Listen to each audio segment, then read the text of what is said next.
Nous sommes la moyenne des personnes que nous fréquentons. Avec Génération Do It Yourself, je vous propose de rencontrer ensemble des entrepreneurs, sportifs ou artistes qui vont littéralement faire exploser notre moyenne.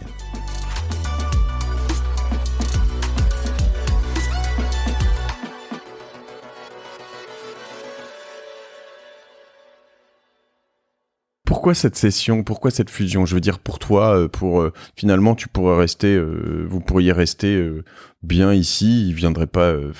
Parce que on est dans une époque où si tu deviens pas global, tu vas vite finir par disparaître. Tu vas avoir un acteur mondial qui va faire ton métier. Et les investissements technologiques de produits sur le consommateur, sur le contenu sont tels que il faut très vite grandir et être global. Tu vois, il y a des choses qui se font en France très locales finalement, des fusions, des ménages. On a une ambition, on pense que sur ce métier, il faut être très vite global. Si on veut faire partie des 4, 5, 10 acteurs du monde du streaming, tu vois, dans la musique, c'est ce qui se passe, hein.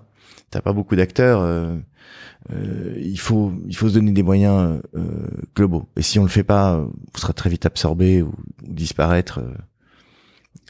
C'est en tout cas l'ambition qu'on avait pour Molotov quand on l'a créé. Tu vois Netflix comme un concurrent ?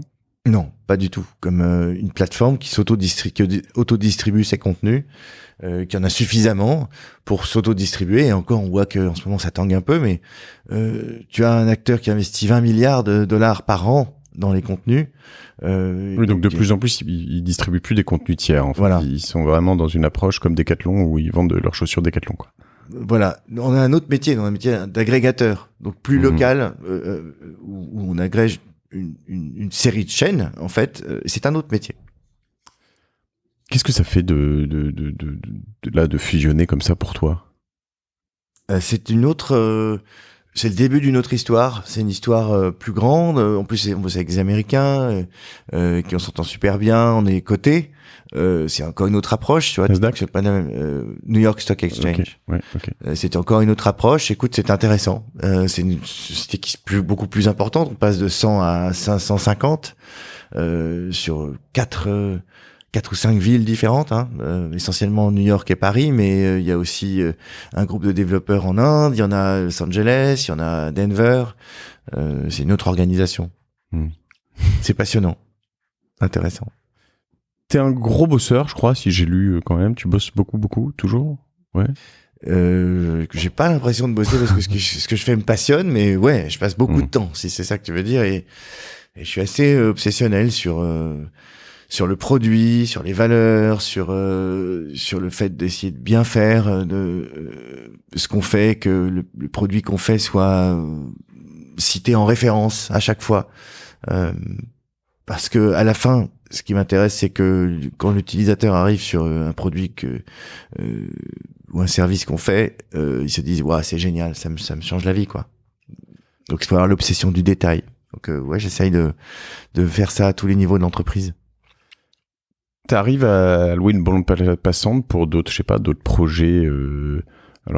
Je sais que tu fais un peu de musique, toujours des choses comme ça, mais est-ce que dans le business, est-ce que tu as des idées, des choses que tu aimerais développer à l'avenir ou des choses comme ça, ou t'es vraiment... Je continue pas mal d'investir dans des startups. Je fais ça donc depuis 2001, 2002. J'adore investir parce qu'en fait, c'est un peu comme être grand-parent.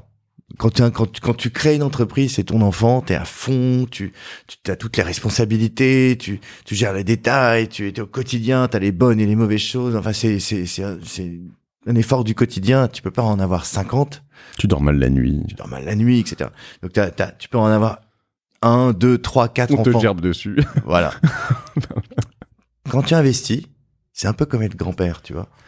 Tu peux en avoir plein d'investissements, mais c'est pas toi qui as la responsabilité. Tu prends le plaisir, tu partages les bons moments ou les mauvais, mais enfin tu as l'entrepreneur qui lui est le parent. C'est pas toi qui changes les couches, tu dors bien la nuit. Voilà. Et c'est comme ça que je vois l'investissement. J'ai des amis qui investissent, qui sont beaucoup plus hands-on dans les entreprises dans lesquelles ils investissent. Je pense qu'ils ont tort parce que s'ils font pas confiance au papa ou à la maman de cette entreprise, il vaut mieux qu'ils la dirigent eux-mêmes. Et puis ils vont jamais laisser la possibilité aux parents de devenir parents. C'est comme ça que je vois l'investissement et j'adore ça.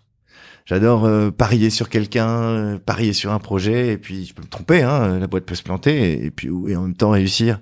Et là encore, je le fais pas pour l'argent, je le fais parce que je crois à un projet, parce que je me dis tiens, ce projet il peut changer quelque chose.